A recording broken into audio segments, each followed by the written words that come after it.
उद्या dry day आहे तर स्टॉक तर पहिलेच आला असेल. पोड अंगात आणायचा नाही हा, लिमिट मध्ये प्यायची. श्रावणभर तुमची जीभ लपलप करत होती ना मटण खायसाठी, टेन्शन नको घ्या. उद्या तुम्हाला सकाळी लवकर उठून देणार. मटणाच्या दुकानात भीड राहते ना, आणून घ्या मटण, चांगलं झणझणीत बनवून देणार. थँक्यू. दुसरा दिवस चांगला संडासातच जाईल. काय म्हटलं? काही नाही, हॅपी पोळा. आणि मटण आणायला जाण तर डायरेक्ट मटण घेऊन घरीच याल. राईट मारून गल्लीमध्ये जुवा खेळायची कोणतीही गरज नाही. माझ्या घरवाल्यांकडे खूप पैसा आहे, 1-2 लाख रुपये लागत असेल तर सांगून द्या, मागून देईन.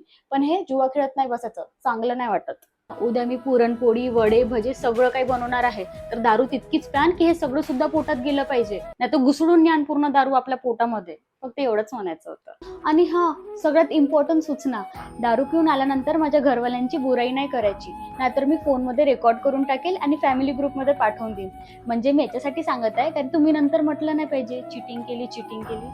हॅपी पोळा.